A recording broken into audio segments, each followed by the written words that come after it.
Olá, queridos irmãos e amigos, aqui estamos para a última lição deste trimestre do Evangelho de Marcos, a lição 13.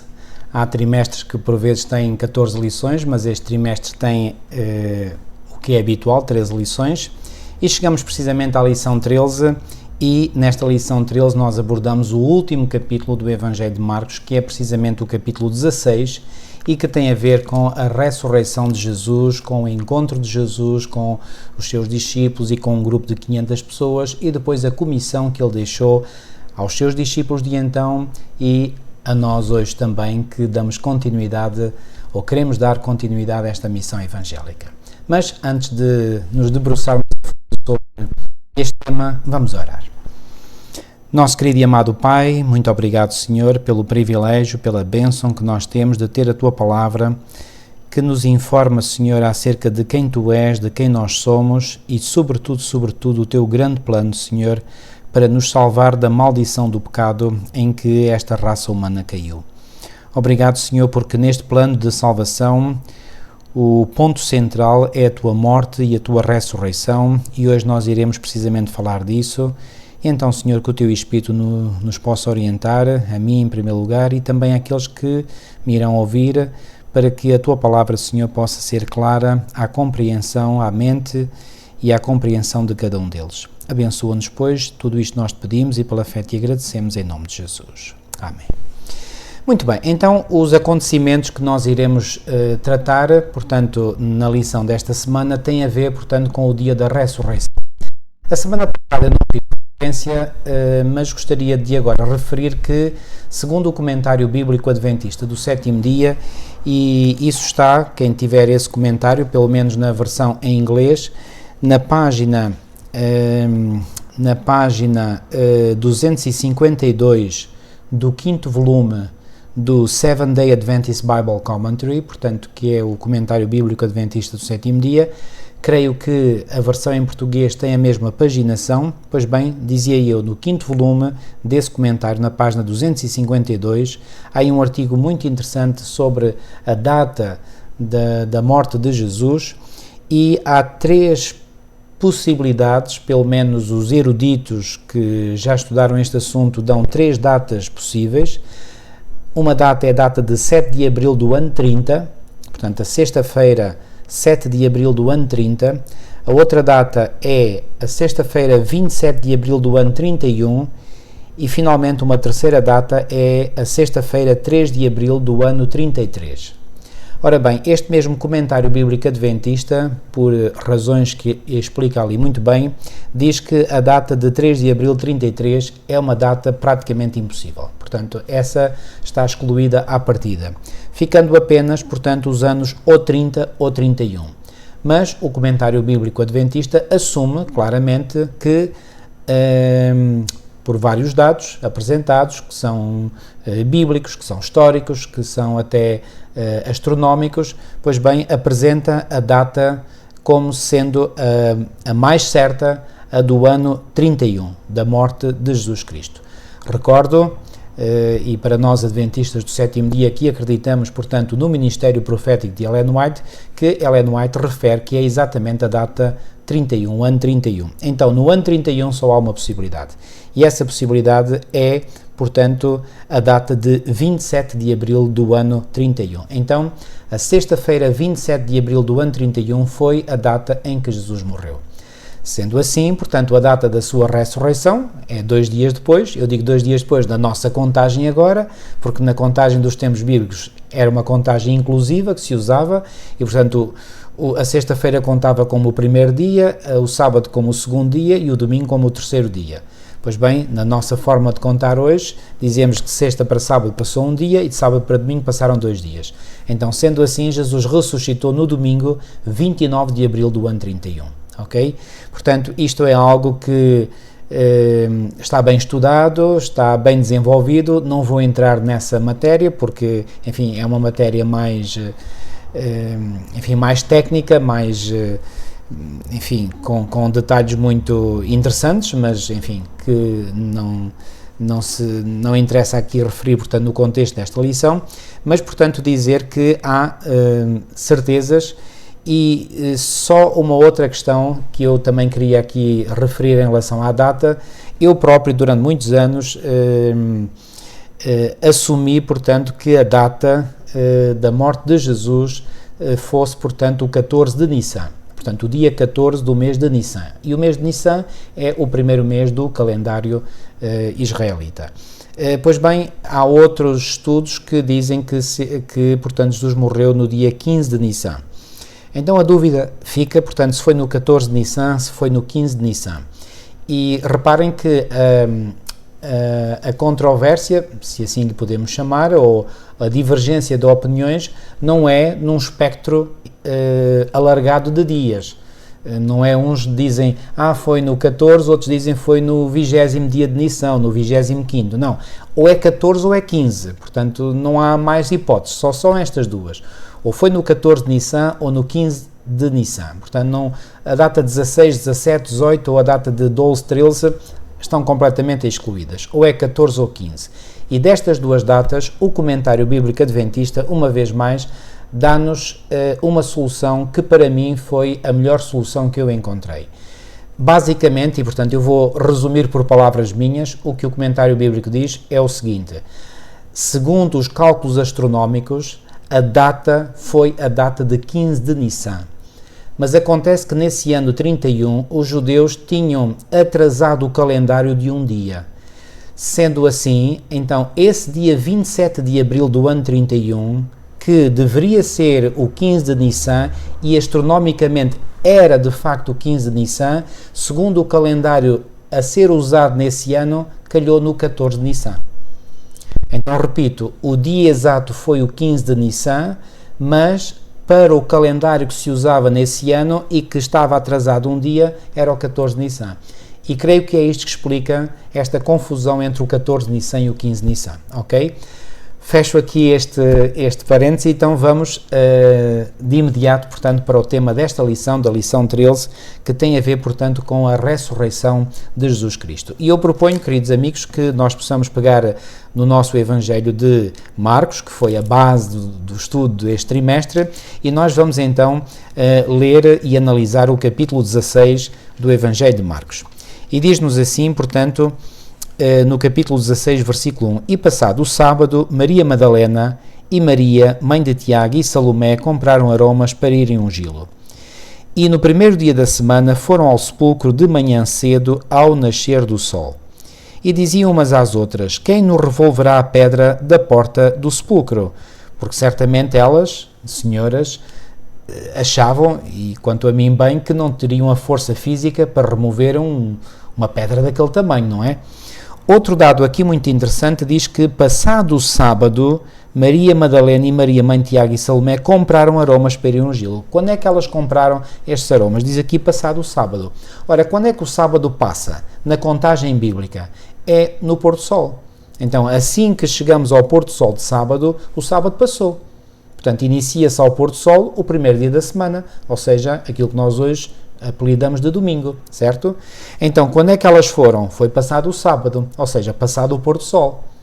Então, elas foram fazer as compras destes aromas ou destes ungüentos, não é? Para irem ungir o corpo de Jesus naquilo que nós hoje chamamos o sábado à noite, ok?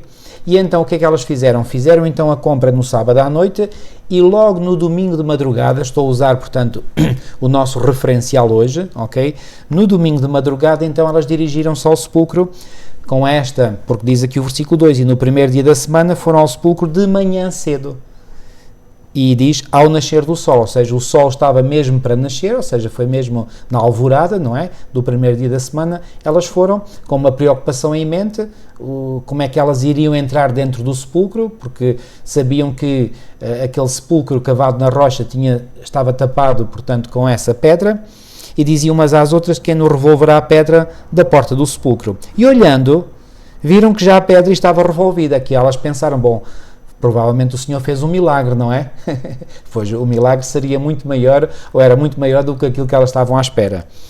E era ela muito grande.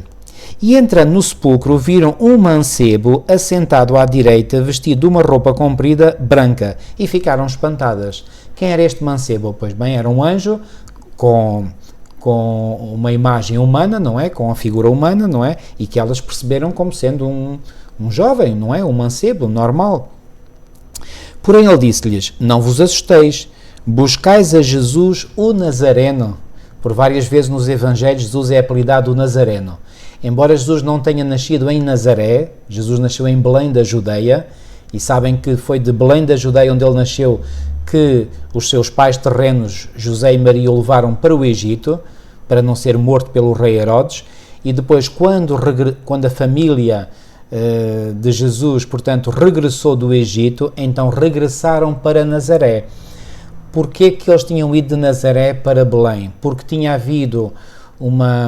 havia um recenseamento que tinham que ser feito por ordem imperial, não é? Eles então, como eram, portanto, da tribo de Judá, então eles foram recensear-se à terra do seu nascimento, que era Belém. E quando eles se dirigiram para esse local, foi então que se completou o tempo de gestação de Maria e ela finalmente deu à luz a Jesus. Ok? Então Jesus nasce em Belém da Judeia, depois vai para o Egito e depois do Egito volta, não é? Mas ao voltar não vai para Belém, vai para Nazaré. E é em Nazaré onde Jesus vai passar a maior parte da sua infância. Por isso é que Jesus é chamado de o Nazareno, ok? Por exemplo, acho muito interessante aquela reação de Natanael quando Filipe lhe diz, olha, achamos o Messias, e quando lhe disse que vinha Nazaré, Natanael disse, o quê? De Nazaré? Mas pode vir alguma coisa boa de Nazaré? O que é que isto nos indica? Que Nazaré não tinha boa fama, era terra que não tinha boa fama. Muito bem, voltando aqui à leitura do versículo 6, porém ele disse-lhes, não vos assusteis, buscais a Jesus o Nazareno. Quem é que diz isto? É o anjo. E para quem? Para as mulheres que tinham ido ao sepulcro para ungir o corpo de Jesus. Buscais a Jesus o Nazareno que foi crucificado, já ressuscitou, não está aqui, eis aqui o lugar onde o puseram. E ter-lhe-á, portanto, mostrado às senhoras, não é? O local onde o corpo de Jesus tinha sido colocado depois de o terem tirado da cruz, isto na sexta-feira, já um bocadinho à pressa, que fizeram isto antes do pôr do sol, ok? Versículo 7. Mas ide, dizei aos seus discípulos e a Pedro que ele vai adiante de vós para onde? Para a Galileia, ali o vereis, como ele vos disse. Efetivamente, no capítulo 14 deste mesmo Evangelho de Marcos e no versículo 28, Jesus tinha dito isto. Eu vou ler o versículo 27 também. E disse-lhe Jesus, todos vós esta noite vos escandalizareis em mim, porque está escrito, ferirei o pastor e as ovelhas se dispersarão.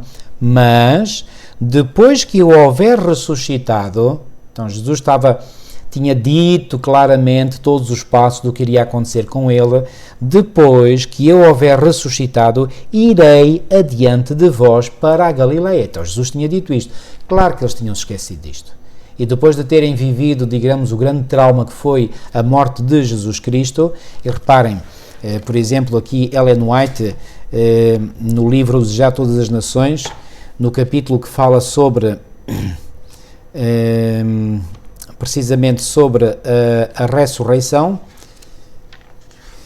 ela diz o seguinte, logo no início, portanto, deste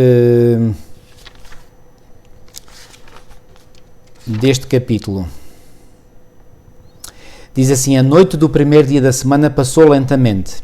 Esta noite do primeiro dia da semana, portanto, é aquela noite que nós hoje chamamos de a noite de sábado para domingo, ok? Não se esqueçam que na contagem bíblica os dias começam com a noite. E foi a tarde e amanhã o primeiro dia, foi a tarde e amanhã o segundo dia. Lembram-se do relato da criação?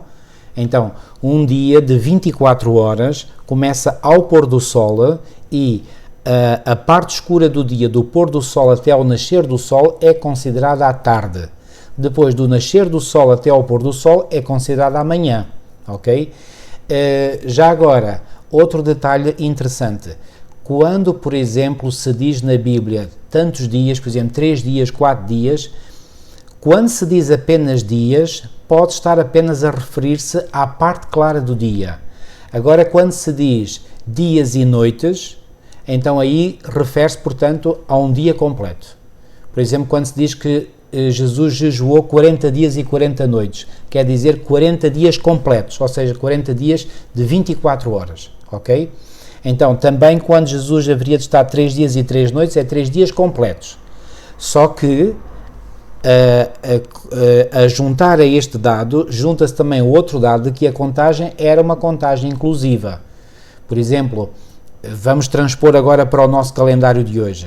Por exemplo, se fosse no tempo de Israel, uma criança que nascesse, por exemplo, no dia 29 de dezembro, ou 30 de dezembro, ou mesmo no dia 31 de dezembro, ao chegar ao dia 1 de janeiro, já se dizia que essa criança estava no seu segundo ano. Porquê? Porque o 31 de dezembro era o primeiro ano, o dia 1 de janeiro mudou de ano, então já é o segundo ano. Já estava no seu segundo ano de vida. Era assim a forma de contar.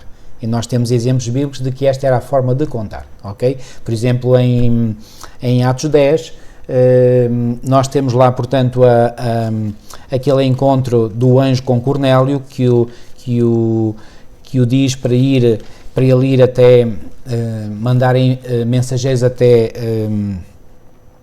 Jope, não é? Onde estava Simão, e diz-nos aqui, já agora eu pego aqui numa outra Bíblia, onde eu tenho isto indicado, só um detalhe, há outros textos bíblicos, mas eu só vos vou indicar este, porque este é do Novo Testamento e é muito, muito claro. Então, em Atos, no capítulo 10, os irmãos, se quiserem ver este pormenor, abram então as vossas Bíblias em Atos, no capítulo 10.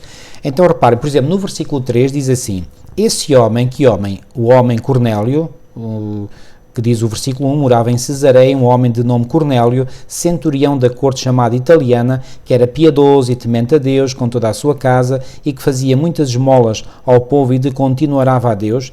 Este homem observou claramente durante uma visão cerca da hora 9 do dia. Ora, quando é que era esta hora 9 do dia? Cerca das nossas 15 horas. Não se esqueçam que os romanos dividiam a parte clara do dia em 12 horas. Ou seja, desde o nascer do sol até ao pôr do sol, dividiam esse período em 12 horas. E depois chamava-se a hora primeira, a hora segunda, a hora terceira, ou terceira hora, etc. Ok? Então, hora nona, portanto, era mais ou menos 15 horas. É claro que estes duodécimos, não é? Do dia variavam ao longo do ano, não é?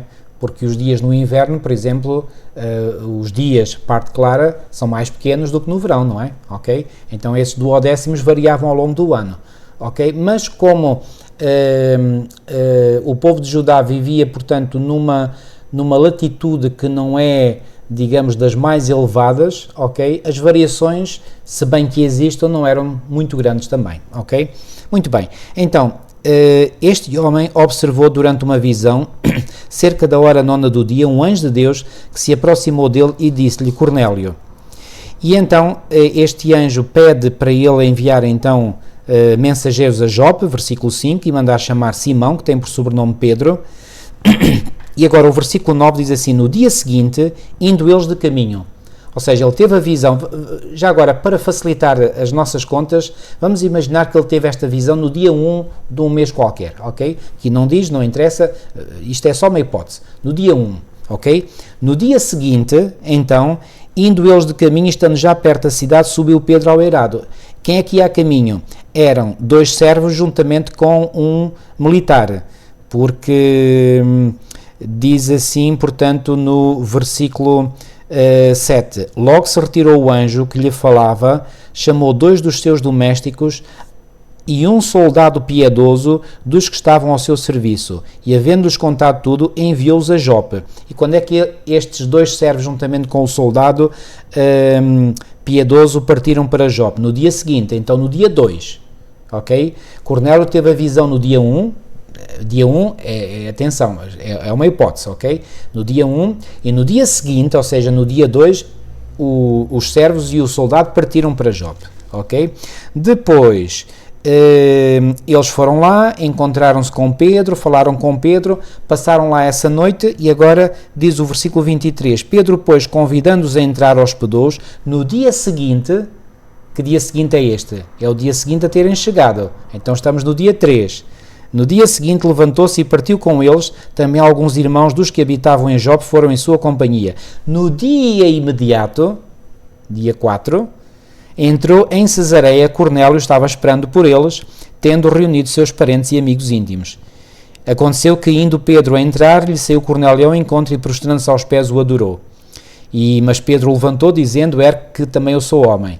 E agora aqui Cornélio vai contar a Pedro a sua experiência e diz assim: respondeu Cornélio, faz hoje 4 dias que por volta desta hora, que hora? Era a hora 9ª, ou seja, foi a hora mais ou menos a que Pedro chegou, não é? Lá à casa de Cornélio.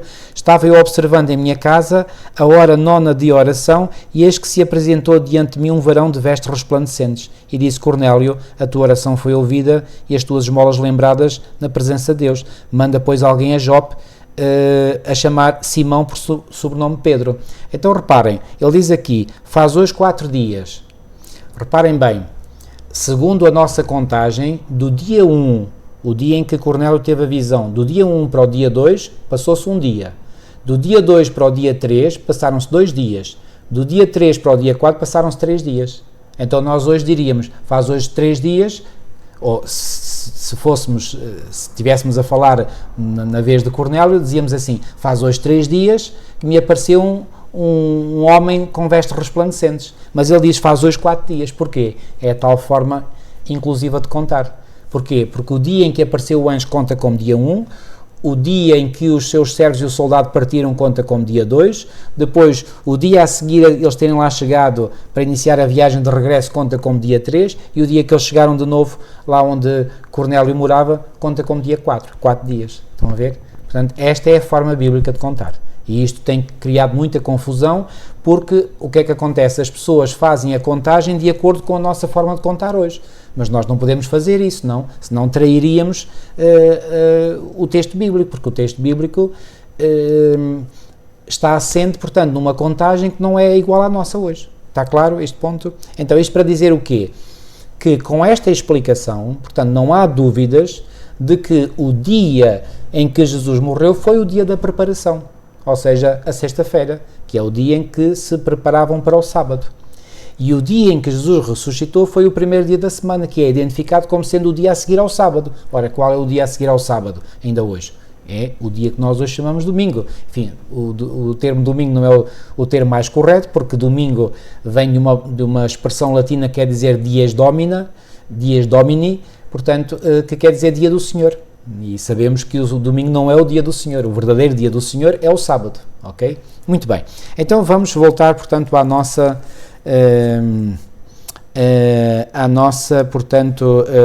análise aqui do texto de Marcos 16. Então, em Marcos 16, diz-nos então, portanto, saindo elas apressadamente, versículo 8, fugiram do sepulcro porque estavam possuídas de temor e assombro, e nada diziam a ninguém porque temiam. Versículo 9. E Jesus, tendo ressuscitado na manhã do primeiro dia da semana, cá está, apareceu primeiramente a Maria Madalena, da qual tinha expulsado 7 demónios. Irmão, já agora eu vou fazer aqui uma pequenina pausa para explicar um bocadinho da identidade desta mulher. Também há aqui muita discussão sobre quem seria verdadeiramente esta Maria Madalena. Bom, reparem, aqui o evangelista Marcos diz, esta Maria Madalena foi a mulher da qual tinha expulsado 7 demónios. O evangelista João, no capítulo 20, João 20, e nos versículos 11 a 18, 20, 11 a 18, diz assim, Jesus aparece a Maria Madalena, é o subtítulo que aparece aqui. E Maria estava chorando fora, junto ao sepulcro, estando ela, pois, chorando, abaixou-se para o sepulcro, e viu 2 anjos vestidos de branco, assentados onde jazera o corpo de Jesus. Marcos fala só de um, aqui João fala de 2. Um à cabeceira e outro aos pés. E disseram-lhe eles, mulher, por que choras? Ela lhes disse, porque levaram o meu Senhor, e não sei onde o puseram. E tendo dito isto, voltou-se para trás e viu Jesus em pé, mas não sabia que era Jesus. Disse-lhe Jesus, mulher, por que choras? Quem buscas? Ela, cuidando que era o hortelão, disse-lhe, Senhor, se tu o levaste, diz-me onde o puseste e eu o levarei.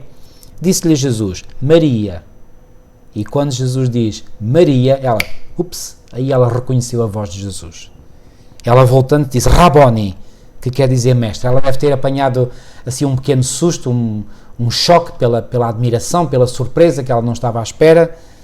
Disse-lhe Jesus, não me detenhas, porque ainda não subi para meu pai, mas vai para os meus irmãos e diz-lhes que eu subo para meu pai e vosso pai, meu Deus e vosso Deus. Maria Madalena foi e anunciou aos discípulos que vira o Senhor e que ele lhe dissera isto.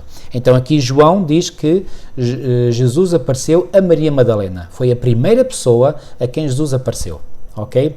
Quem era esta Maria Madalena?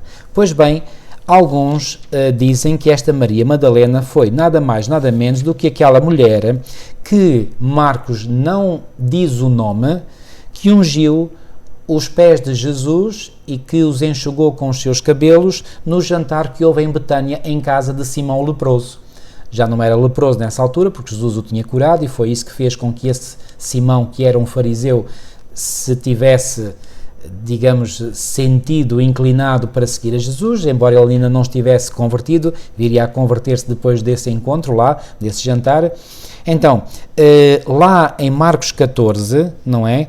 Diz o versículo 13, e estando ele em Betânia, assentado à mesa em casa de Simão o leproso, veio uma mulher que trazia um vaso de alabastro com unguento de nardo puro de muito preço. Nós já analisámos em detalhe esta experiência, então para dizer o quê? Que esta Maria Madalena poderia ser muito bem esta mulher. E ela estava tão grata a Jesus por aquilo que Jesus tinha feito, que a tinha libertado de demónios, não é? Que ela agora faz isso. Ela fez esta unção e através de um unguento que nós vimos que era muito caríssimo, que poderia valer mais de 300 denários, ok? Nós temos também em João no capítulo 12, nos versículos 1 a 11, João diz o seguinte: foi, pois, Jesus 6 dias antes da Páscoa a Betânia, onde estava Lázaro, o que falecera, e a quem ressuscitara dos mortos. Fizeram-lhe, pois, uma ceia, e Marta servia, e Lázaro era um dos que estavam à mesa com ele. Então Maria, tomando um arrátel de unguento de nardo puro de muito preço, ungiu os pés de Jesus. Então aqui esta indicação, o que é que nos indica? Que, segundo o evangelista João, esta Maria que ungiu os pés de Jesus era a irmã de Marta e de Lázaro, daquele Lázaro que Jesus tinha ressuscitado, ok? Agora, alguns dizem, bom, mas esta Maria que ungiu os pés de Jesus não é a Maria Madalena de quem Jesus expulsou 7 demónios e a primeira mulher a quem Jesus apareceu depois de ressuscitado. Mas há outros que tendem a pensar que sim. Havia aqui vários outros textos que nós poderíamos ver, mas eu vou resumir para não perder muito tempo com este detalhe. E vou resumir aquilo que, por exemplo, o comentário bíblico adventista diz sobre a identidade desta Maria. O que o comentário diz é o seguinte: é muito provável, atenção, escutem bem, é muito provável que um dos evangelistas, ou os vários, para não expor demasiado esta mulher, tenha ocultado a sua identidade. Mas as evidências apontam para que esta Maria Madalena, a quem Jesus apareceu no dia da sua ressurreição, e que lá o texto em Marcos 16, volto a ler, diz que era Maria Madalena, portanto a identifica por este nome, da qual tinha expulsado 7 demónios. Esta Maria Madalena era a mesma Maria, ok, que ungiu os pés de Jesus e que era irmã de Lázaro e de Marta. Só que para digamos, não trazer opróbrio sobre ela, pois bem, estes evangelistas ocultaram, digamos, a sua identidade.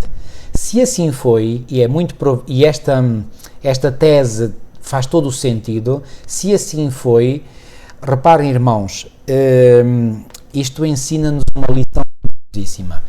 Os primeiros cristãos estavam preocupados em não expor demasiado o passado das pessoas. Esta mulher tinha claramente um passado sujo, em que ela tinha sido prostituta, em que ela tinha sido usada por vários homens, inclusivamente aqueles homens que a tinham levado à presença de Jesus, porque há aqui a ligação com aquela mulher referida por João no capítulo 8, e João no capítulo 8 não identifica o nome dessa mulher, lá está, para preservar precisamente a sua identidade, não é? Então é muito provável, portanto, e há muitos que acreditam que a mulher descrita em João 8, a quem Jesus, portanto, perdoou por ter sido apanhada em flagrante ato de adultério, essa mulher é a mesma Maria, que é a irmã de Marta e de Lázaro, e é a mesma Maria Madalena que ungiu os pés de Jesus e de que Jesus expulsou 7 demónios e que foi a primeira pessoa a quem Jesus se deu a revelar após a sua ressurreição. Mas que por cortesia cristã, por amor, não quiseram expor o seu nome, ok? Para as pessoas eventualmente não desprezarem esta mulher, que era uma mulher extraordinária, que tinha um passado sujo, é verdade, mas que tinha sido perdoada, tinha sido justificada por Jesus e, portanto, merecia ser tratada com toda a dignidade, o que poderia eventualmente ser posto em causa se a sua identidade tivesse sido plenamente revelada.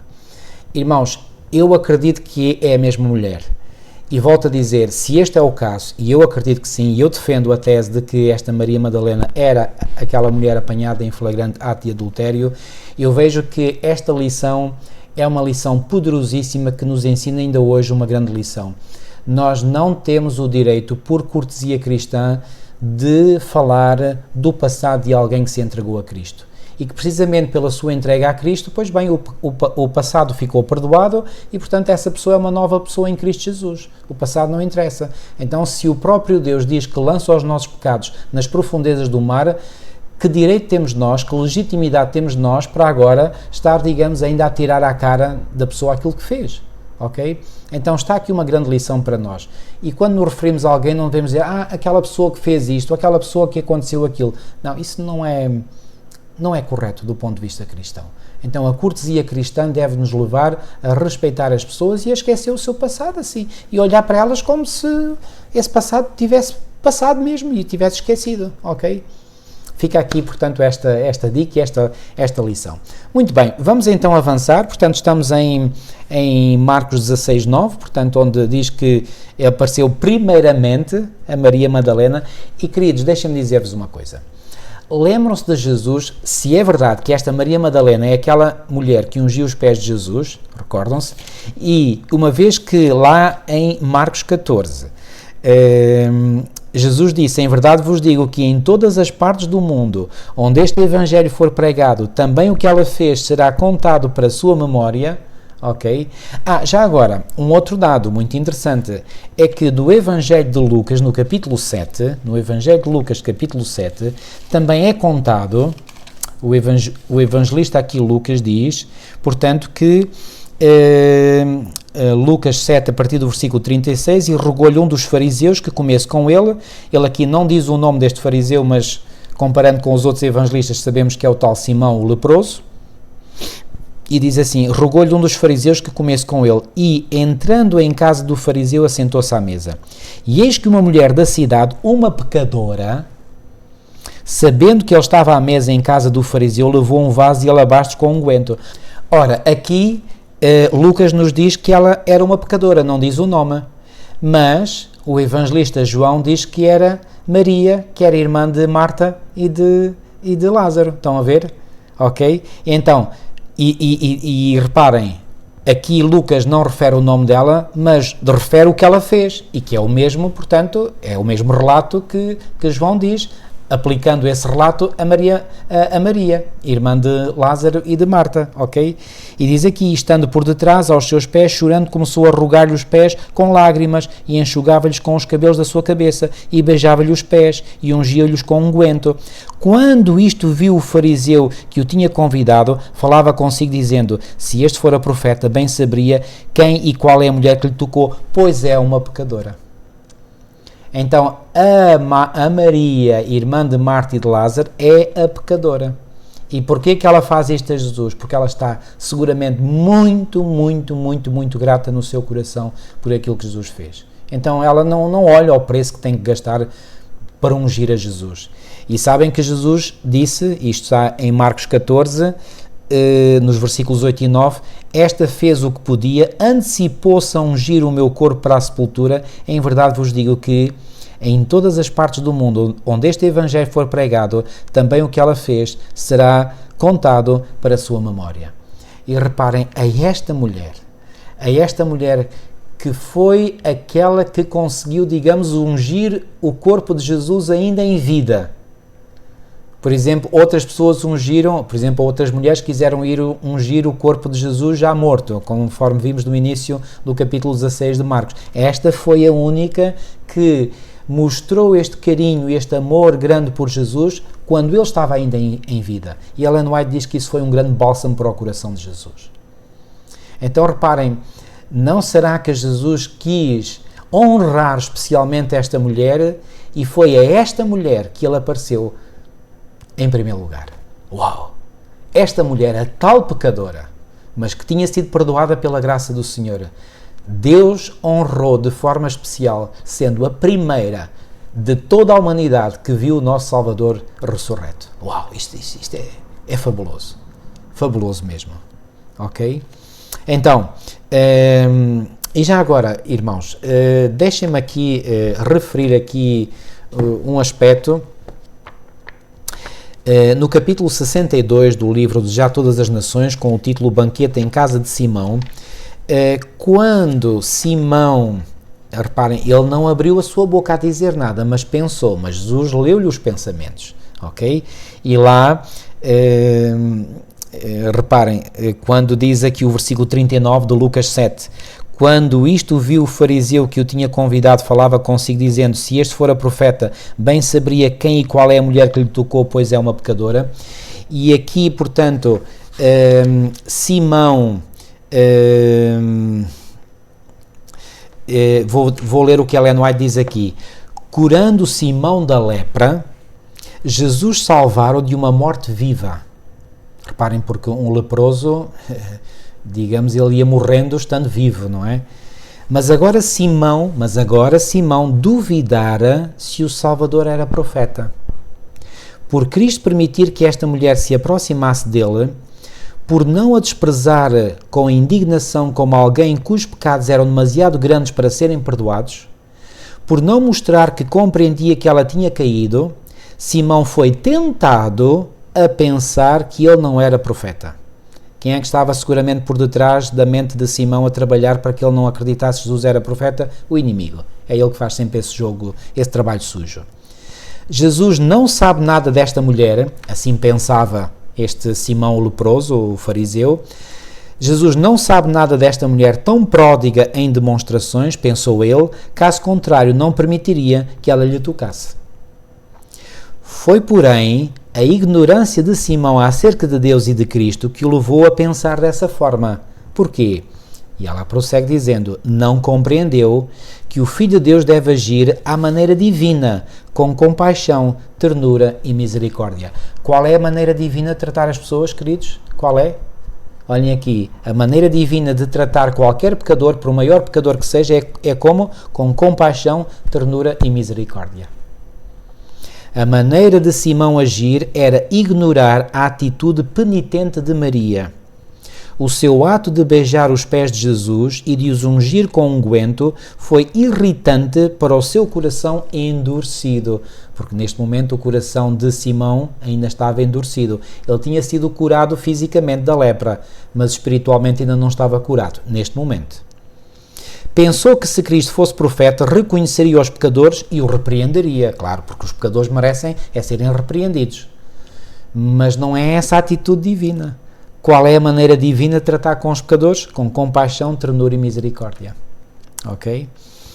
Então, a este pensamento não expresso em palavras, o Salvador respondeu, Simão, uma coisa tenho a dizer-te.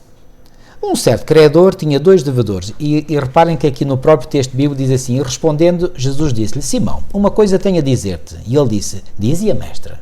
Ele certamente ficou curioso, o que é que o mestre me quererá dizer pessoalmente? Um certo credor tinha 2 devedores, e agora leio aqui, portanto, no texto de Ellen White, que é o texto bíblico, não é? Um certo credor tinha 2 devedores, um devia-lhe 500 dinheiros, o outro 50, e não tendo eles com que pagar, perdoou-lhes a ambos. Disse, pois, qual deles o amará mais? E Simão respondendo disse: tenho para mim que é aquele a quem mais perdoou. E Jesus disse: julgaste bem. E agora reparem, tal como fizera Natã com Davi, Jesus ocultou a sua lição sob o véu de uma parábola. Lançou sobre o hospedeiro, quem era o hospedeiro? Era Simão, este Simão, a responsabilidade de proferir sobre si mesmo a sentença. Simão induzira ao pecado a mulher que agora desprezava. Uau! Uau! Este homem tinha induzido ao pecado esta mulher. Ela tinha sido profundamente prejudicada por ele. Maria tinha sido profundamente prejudicada por ele. Os dois devedores da parábola representavam Simão e a mulher. Jesus não queria ensinar que as duas pessoas tinham graus de obrigação diferentes, pois cada uma tinha um débito de gratidão que nunca se poderia saldar. Ou seja, quer um, quer o outro, não podiam pagar a sua dívida. Mas Simão julgava-se mais justo que Maria, e Jesus desejava fazer-lhe ver quão grande era, na verdade, a sua culpa.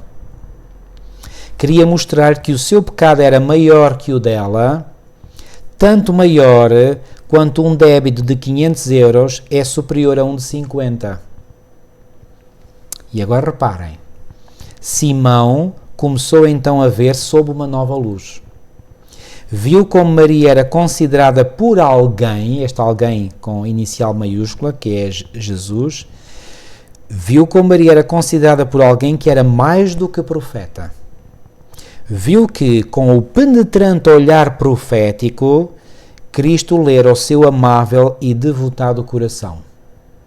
Então aqui, depois de Jesus ter dito isto, na forma de uma parábola, ou seja, Jesus não falou abertamente, e reparem que é muito interessante este aspecto, eu vou aqui referir, creio que é no Evangelho de João,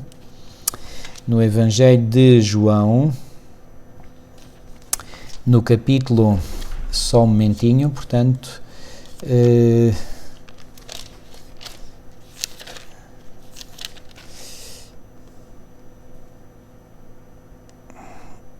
João 16, 25, no Evangelho de João, capítulo 16 e versículo 25, diz assim: disse-vos isto por parábolas. É Jesus a falar para os seus discípulos.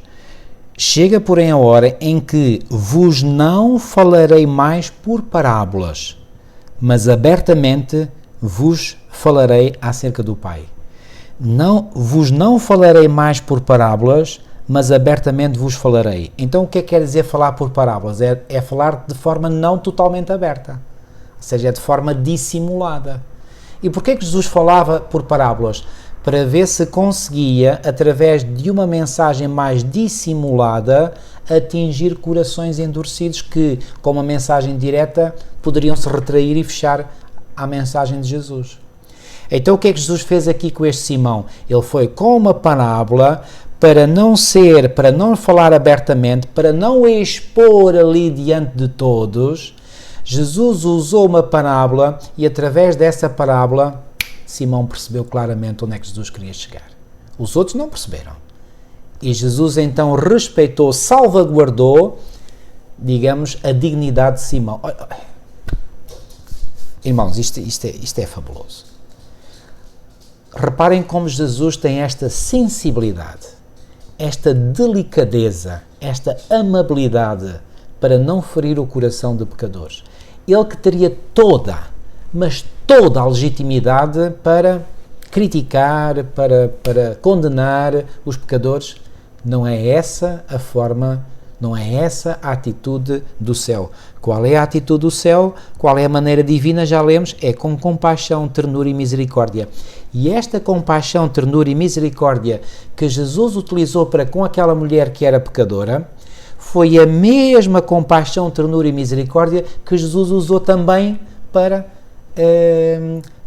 o fariseu, que tinha induzido a mulher ao pecado. É incrível. E agora reparem, Simão então começou a ver sob uma nova luz, viu como Maria era considerada por alguém que era mais do que profeta, ou seja, quando Simão percebeu que Jesus lhe estava a ler o coração, ele então aí já não pensou mais como estava a pensar, que se ele fosse profeta então não percebia. Ou seja, Simão estava a pensar que Jesus não conhecia o caso de Maria, e agora começa a perceber que não apenas Jesus conhece o caso de Maria, mas conhece o dele próprio. E agora aqui as coisas começam completamente a mudar na mente de Simão, e não é caso para menos. E agora reparem, viu que com o penetrante olhar profético Cristo lera o seu amável e devotado coração, o amável e devotado coração de Maria. A vergonha apoderou-se dele de Simão, e percebeu que estava na presença de alguém que lhe era superior. Uau! Entrei em tua casa, continuou Cristo, e não me deste água para os pés, mas com lágrimas de arrependimento originadas no amor, Maria lavou-me os pés e enxugou-os com os seus cabelos. Não me deste ósculo, mas esta mulher a quem... Ósculo era o nome que se dava para o beijo, aquele beijo do cumprimento, como nós hoje, na nossa cultura portuguesa, damos o beijo na face, ok? Isto é o ósculo. Não me deste ósculo, mas esta mulher a quem tu desprezas, desde que entrou, não tem cessado de me beijar os pés. Ou seja, tu não me beijaste na face, mas ela beija-me os pés. Cristo enumerou as oportunidades que Simão tinha tido para manifestar o seu amor pelo Senhor e o apreço pelo que fora feito por ele. O que é que tinha sido já feito por ele? A cura da lepra.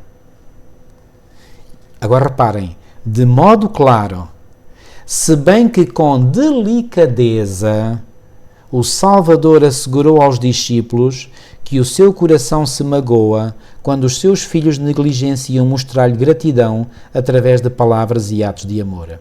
Então reparem, Jesus deu uma repreensão ou não deu a Simão o fariseu? Deu, mas como é que deu essa repreensão? De forma delicada. Não expondo Simão. Ele poderia expor ali à frente de todos e dizer, seu malandro. Então tu estás a criticar esta mulher e estás... Bom, é verdade também que Simão não tinha expresso aquilo que lhe ia na mente. É um facto. Mas eu estou convencido que mesmo que fosse o caso, talvez Jesus mesmo assim teria mostrado a delicadeza para com Simão.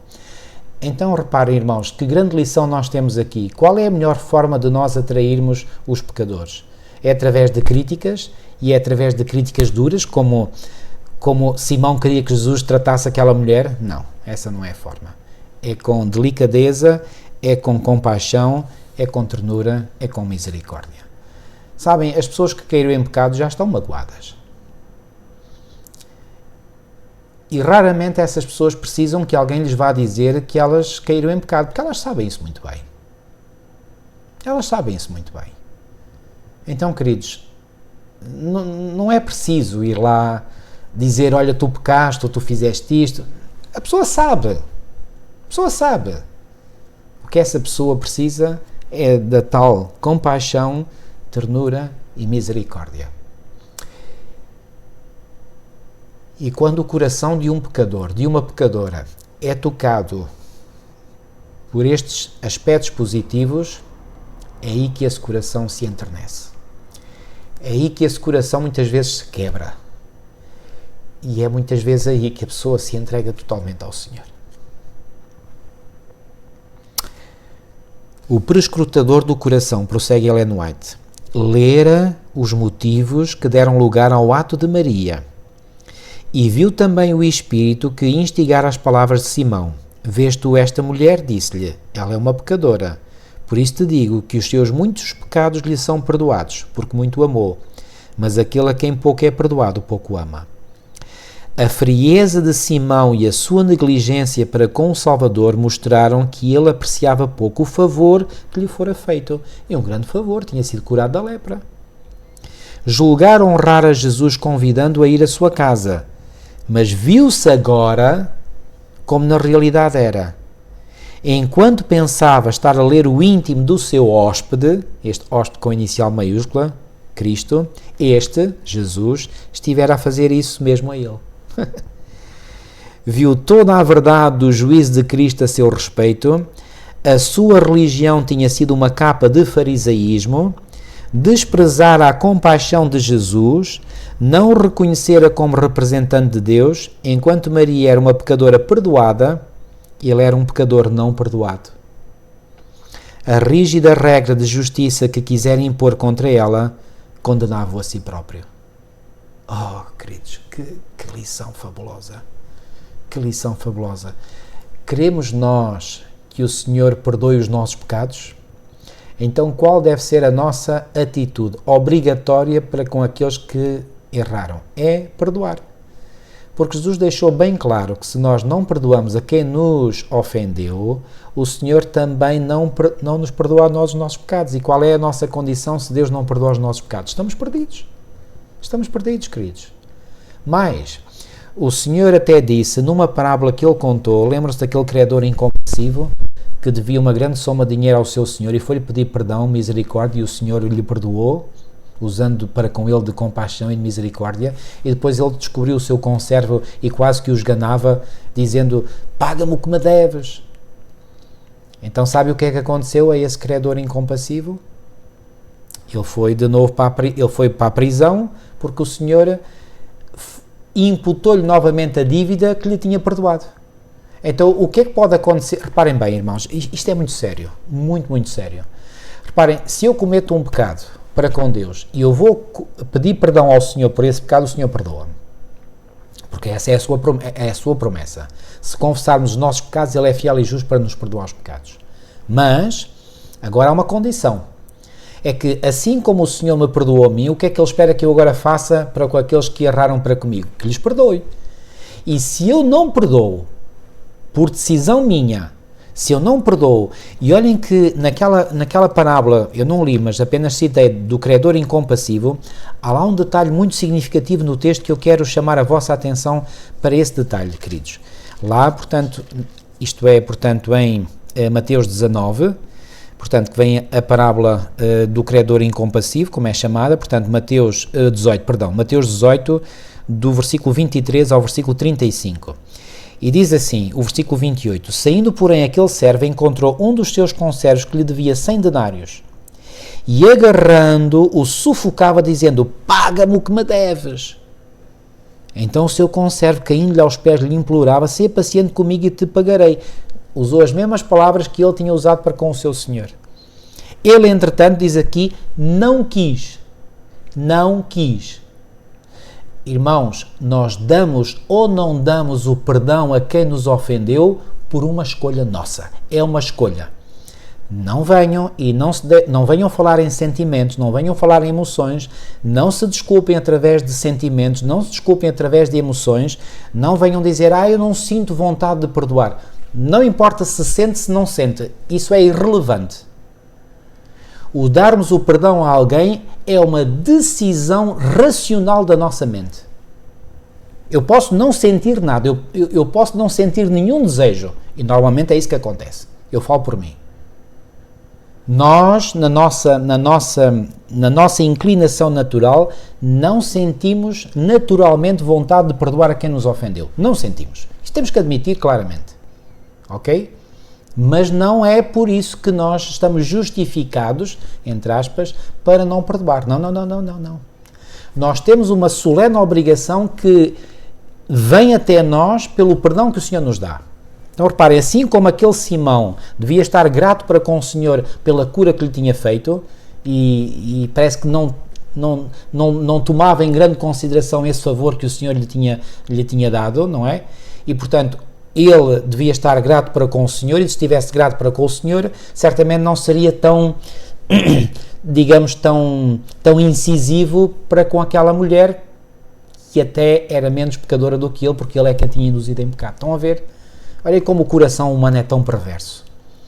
Então reparem, queridos, o que é que está aqui em causa? O que está em causa é o seguinte, quando nós recebemos pela fé a certeza do perdão de Deus para os nossos pecados, sobre nós, a partir desse momento, cai uma imensa responsabilidade. E essa responsabilidade é que, e o Senhor espera isso de nós, que nós perdoemos a quem nos tem ofendido.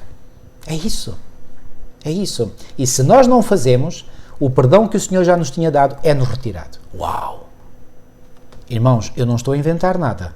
Não pensem que eu estou a dizer uma heresia. Olhem aqui, no texto aqui de Mateus 18, quando o Senhor acaba de contar esta parábola, diz assim, o fim da parábola diz assim: vendo os seus companheiros o que se havia passado, entristeceram-se muito e foram relatar ao seu senhor tudo o que acontecera.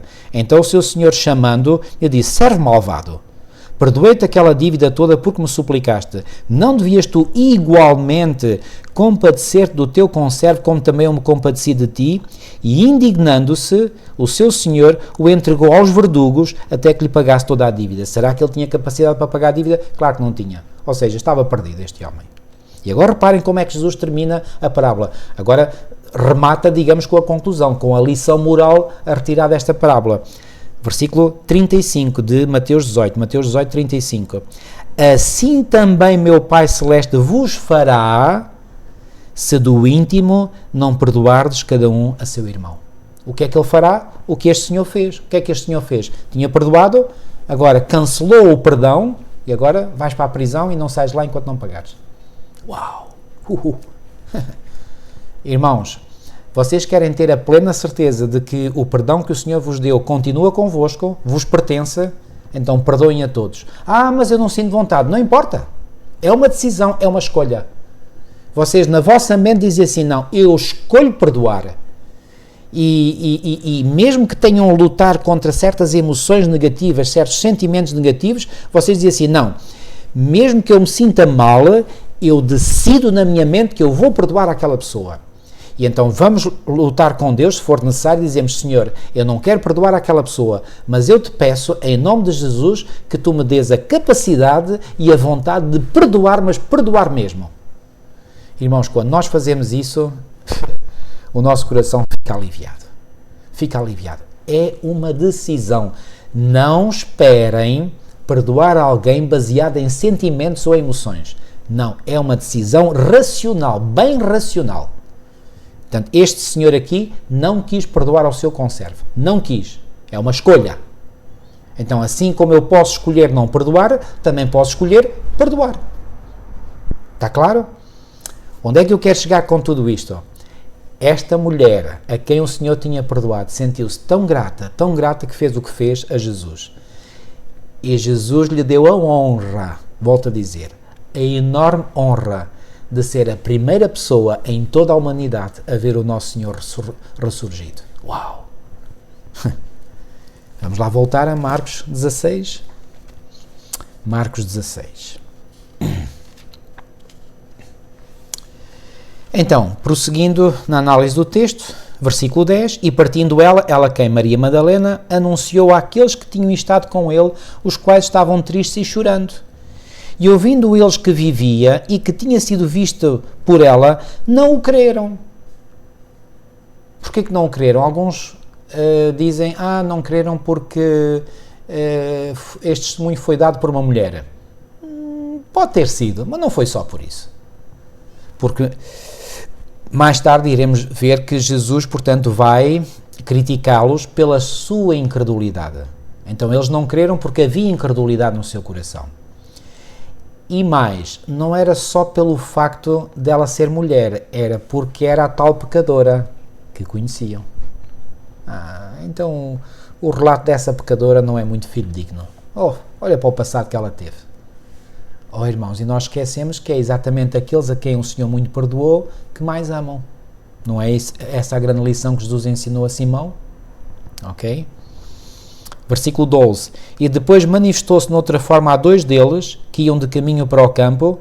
Aqui Marcos só diz isto assim muito resumidamente. Quem eram estes dois que iam de caminho para o campo? Eram aqueles dois discípulos que iam a caminho de Emaús e que Lucas relata no seu Evangelho, no capítulo 24, versículos 13 a 35. E aqui Marcos resume apenas num versículo. E indo estes anunciaram-no aos outros, mas nem ainda estes creram. Então reparem,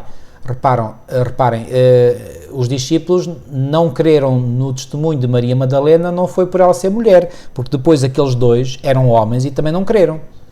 Então esse argumento de que eles não creram por ser mulher, para mim, eu considero um argumento muito fraco. Okay? Não tem muita sustentabilidade. Porque senão, quando fossem os dois homens, e eram logo dois, não é? Então deveriam crer, mas também não creram. Então, e eram homens. Então não creio que seja válido o argumento que dá a entender que eles não creram porque era uma mulher que dava o testemunho da ressurreição.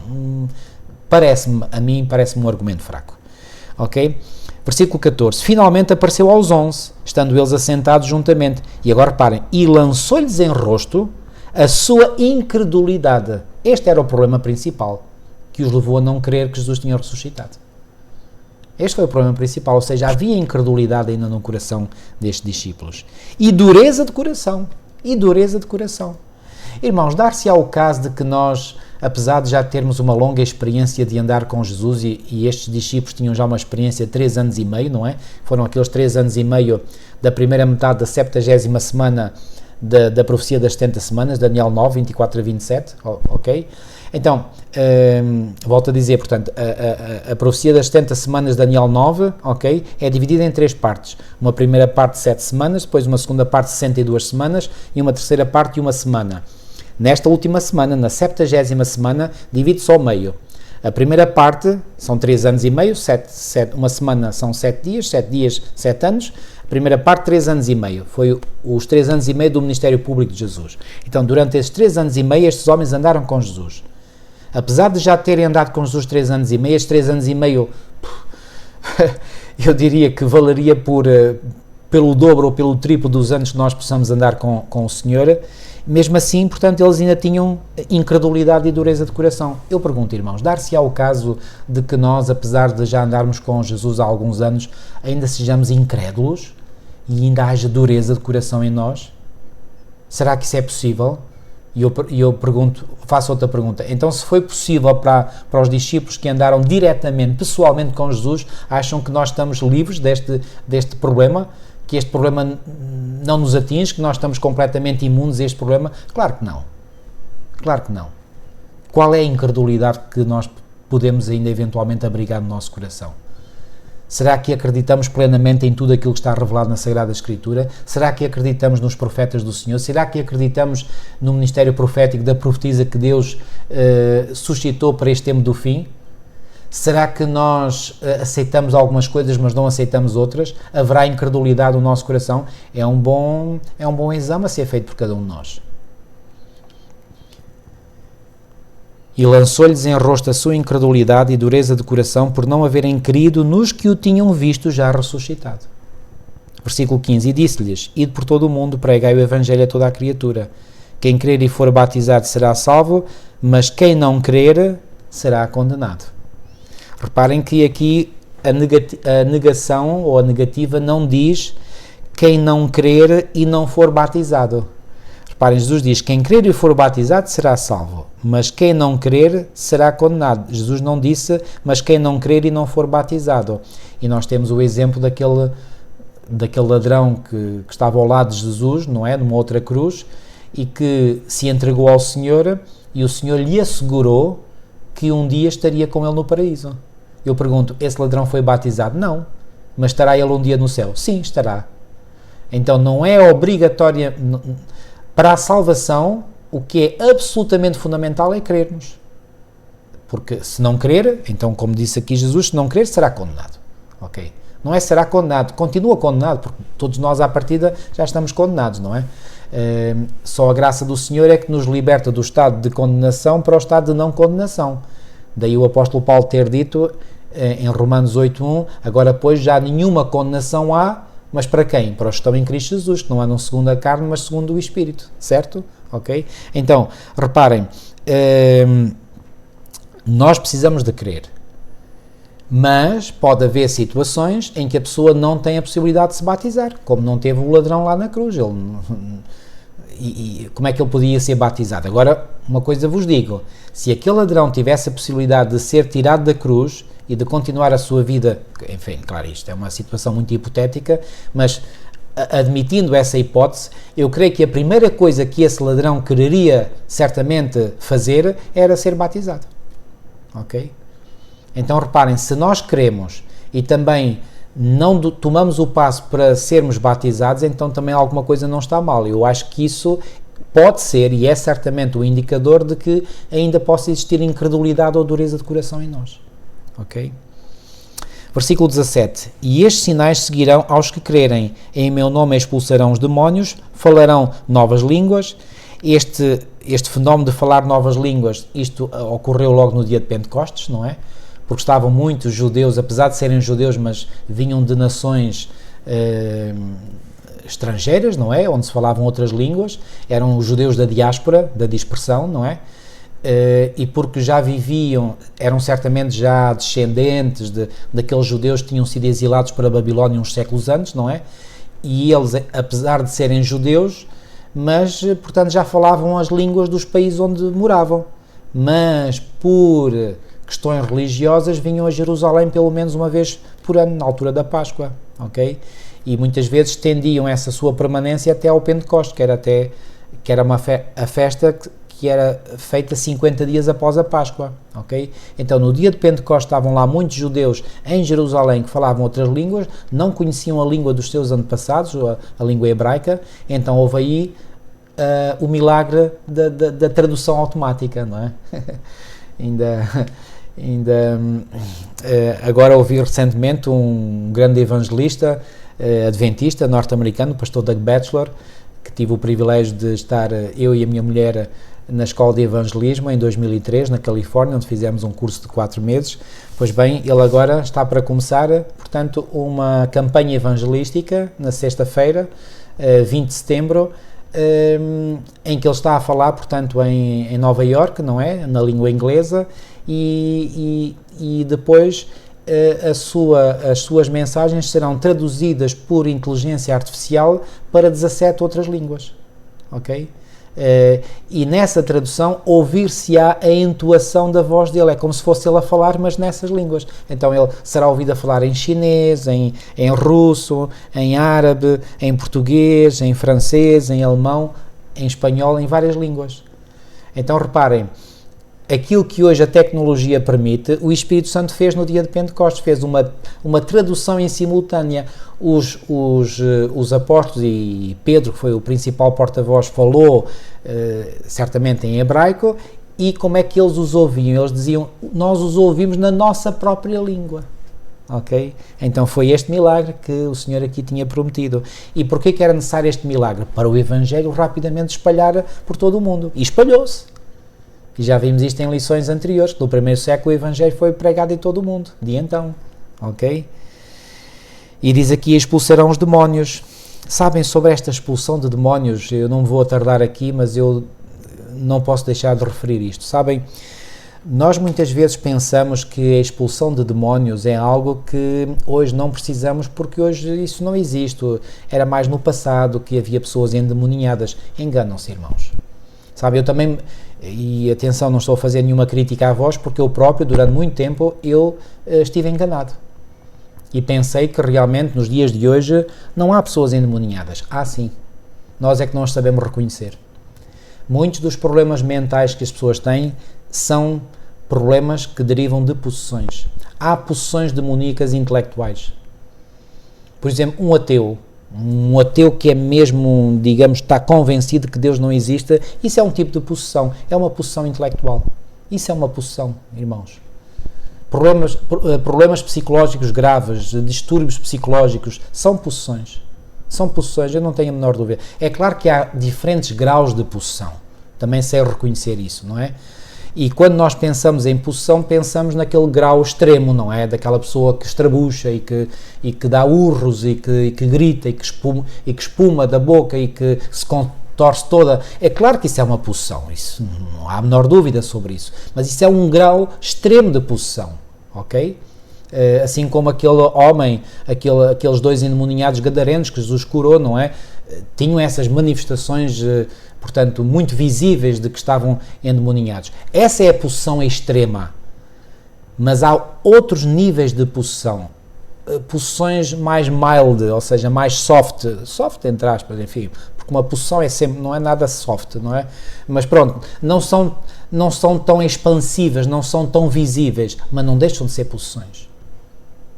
Então reparem, Qualquer pessoa que se entrega verdadeiramente ao Senhor, irmãos, é livre de uma possessão. É livre de uma possessão. Porque a pessoa, antes de se entregar completamente de alma e coração ao Senhor Jesus Cristo, essa pessoa está no campo do inimigo e está subjugada por ele. É uma pessoa que está possuída pelas forças do mal. Ponto final. Então nós devemos abordar hoje a possessão de uma perspectiva mais ampla, mais abrangente, e não ver a possessão como algo muito específico. Não. Qualquer problema, qualquer pessoa que está longe de Cristo está possuída pelas forças do mal. Ponto final. Ok? Volto a dizer, há vários graus de possessão? Sim, com certeza. Reparem, quanto mais a pessoa se afunda no pecado, mais possessa é. Ou seja, mais demónios entram na sua vida. Está certo? Ok? Uma pessoa pode estar possuída por um demónio, outra pode estar possuída por 2 demónios, ou por 3, ou por 7, que era o caso de Maria Madalena, ou por 10, ou por uma legião, como era o caso do endemoniado ou dos endemoniados gadarenos. Estão a ver? Depende de quão fundo essa pessoa mergulhou no pecado. Ok? Muito bem, avançando. Diz agora aqui o versículo 18: pegarão nas serpentes e se beberem alguma coisa mortífera, não lhes fará dano algum, e porão as mãos sobre os enfermos e os curarão. Pois bem, alguns hoje em dia interpretam muito mal isto, dizendo que uma das formas de nós podermos manifestar que Deus está connosco é que nós até podemos pegar numa serpente venenosa e não nos vai acontecer. Bom, isso é presunção autêntica, deixem-me dizer. Ou seja, nós não vamos correr riscos desnecessários e não precisamos de provar que Deus está connosco pegando em serpentes. Isto é uma loucura. O que aqui Jesus está a dizer é que, caso aconteça nós nos confrontarmos com certos perigos, o Senhor nos livrará desses perigos. Olha, dou um exemplo, por exemplo, em Atos 28, 3 a 6, o que é que aconteceu com Paulo quando ele, depois de ter sofrido juntamente com os outros passageiros que iam no barco com ele, depois de terem sofrido um naufrágio, foram parar à ilha de Malta. Lembram-se desse episódio? Vem relatado em Atos 28. E o que é que aconteceu? Estava frio, portanto era o inverno, então eles fizeram uma fogueira. Então o que é que eles fizeram? Eles pegaram, portanto, na lenha, não é? Eu vou ler, portanto, em Atos 28, 3 a 6, diz assim: havendo Paulo juntando uma quantidade de vides, ou seja, pegou num bocado de lenha, por ali havia, não é? E pondo-as no fogo, uma víbora, fugindo do calor, lhe acometeu a mão, ou seja, prendeu-se na mão. Então, Paulo, reparem, a víbora, portanto, como diz aqui, portanto, estava certamente lá entre os paus, não é? Paulo pegou naquele conjunto de lenha, não é? E não se apercebeu que estava uma víbora ali no meio daquela lenha. E quando atira a lenha para o fogo, claro, a bicha, ao sentir o fogo, não é? Ela tenta-se safar, não é? E embrulha-se ou enrola-se na mão de Paulo, não é? E provavelmente até o terá picado, não é? Porque diz aqui: e os bárbaros, vendo-lhe a bicha pendurada na mão, diziam uns aos outros: certamente este homem é homicida, visto como escapando do mar a justiça não o deixa viver. Mas sacudindo ele a bicha no fogo, não padeceu nenhum mal. Bom, aqui o texto não é bem claro, dizendo se esta serpente, a víbora, o picou ou não, ok? Mas mesmo que tenha picado, portanto, não aconteceu mal nenhum. Reparem, versículo 6: e eles esperavam que viesse a inchar ou a cair morto, de repente. Se eles estavam à espera que ele caísse morto de repente, é porque sabiam que aquela bicha era venenosa, tinha um veneno mortal, ok? Eles lá sabiam, eles eram os naturais daquela vila, certo? Mas tendo esperado já muito e vendo que nenhum incómodo lhe sobrevinha, mudando de parecer, diziam que era um deus, diziam que Paulo era um deus, porque teve uma bicha daquelas venenosa enrolada no braço e não lhe aconteceu nada. Então, Paulo viveu esta promessa de Jesus, sim ou não? Claro que sim, claro que sim. Pegarão nas serpentes. Volto a dizer, Paulo pegou de forma intencional? Não. Mas a bicha veio-lhe para a mão e, portanto, não lhe aconteceu mal nenhum. Portanto, quando nós somos sujeitos ao perigo, não vamos nós procurar o perigo, nós não vamos armar-nos em fanfarrões e agora buscar o perigo. Não é nada disso. Mas se o perigo, quando nós estamos em missão para Deus, para levar a palavra de Deus a outros, e nos acontecem esses perigos, o Senhor promete que nos livrará desses perigos. É isto que quer dizer. Ok? Versículo 19. Ora, o Senhor, depois de lhes ter falado, foi recebido no céu e assentou-se à direita de Deus, e eles, tendo partido, pregaram por todas as partes, cooperando com eles o Senhor e confirmando a palavra com os sinais que seguiram. Amém. E assim termina o Evangelho de Marcos. Muito bem, só mais um comentário, e esse comentário é o seguinte: reparem, repararam que, por exemplo, no início, e aliás, não foi só no início, já agora, se quiserem, eu creio que já referi isto no início, mas posso referir novamente, há vários textos aqui no Evangelho de Marcos, e Marcos é dos evangelistas que mais enfatiza isso, que Jesus pede encarecidamente às pessoas que não lhe façam muita publicidade. Porquê? Porque Jesus queria terminar o seu ministério, e queria terminar dentro do prazo estabelecido pelo céu. E esse prazo era segundo o tempo da profecia de Daniel 9, ok? Profecia das 70 semanas. Então nós encontramos aqui vários textos, e se quiserem podem registar esses textos nas vossas Bíblias, à parte. Então, em Marcos 1,44, diz: e disse, olha, não digas nada a ninguém, depois de ter curado um leproso. Depois, em Marcos 3, 11 e 12, Jesus, depois de ter curado um homem que tinha uma das mãos mirrada, e também aqui alguns espíritos imundos, diz, e ele os ameaçava muito para que não o manifestassem, ok? Depois, no versículo, portanto, eu vou dizer todos os versículos de uma vez, portanto, é Marcos 1,44, Marcos 3, 11 e 12, Marcos 5, 43, Marcos 7, 24 e 36, Marcos 8, 26 e 30 e Marcos 9, 9, 10 e 30. Todos estes textos são textos em que Jesus pede para não fazerem publicidade, para não dizerem nada. Quando, por exemplo, os discípulos descem do Monte da Transfiguração, ele diz, não digam nada. Marcos 9, por exemplo, e descendo eles do monte, Marcos 9, 9, ordenou-lhes que a ninguém contassem o que tinham visto, até que o Filho do Homem ressuscitasse dos mortos. Vocês não quer dizer que Jesus não queria que eles não contassem nunca, não, era por um certo período.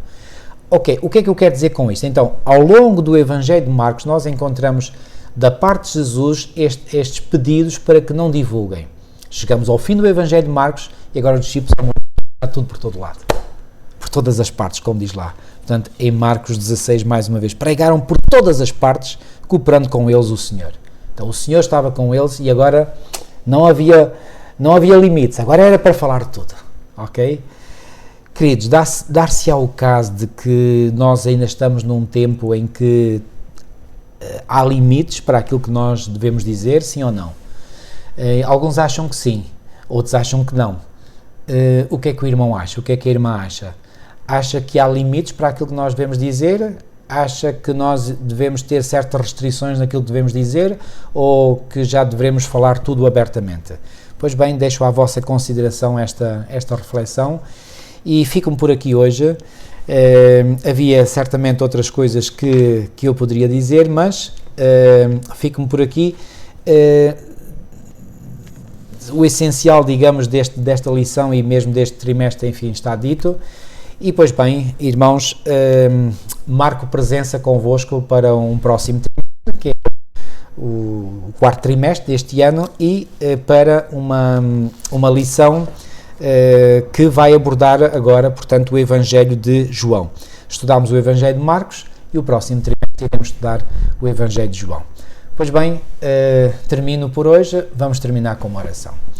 Nosso querido e amado Pai que estás nos céus, muito obrigado pelo privilégio, pela bênção que me deste de poder partilhar com estes meus queridos irmãos algumas destas maravilhas, Senhor, que aconteceram com o teu santo ministério, com a tua ressurreição, que veio confirmar na fé os teus discípulos, que muitos deles, ou quase todos, ainda estavam incrédulos, ainda tinham dureza de coração. Ó Senhor, se for o caso connosco, que ainda possamos ser incrédulos, ter dureza de coração, ó Senhor, perdoa-nos e destrói essa dureza do nosso coração, para que nós possamos verdadeiramente acreditar em Ti, na Tua Palavra, em tudo o que está revelado e podermos, Senhor, estar ao Teu serviço em todas as partes também, Senhor. Ajuda-nos a estender a nossa tenda, a podermos que o nosso testemunho possa atingir o maior número possível de pessoas. Ajuda-nos, pois, nesse sentido. É o que eu te peço e pela fé te agradeço, em nome de Jesus. Amém. Queridos amigos, ficamos por aqui esta semana. Que Deus vos continue a guiar e a abençoar grandemente. Até para a próxima semana.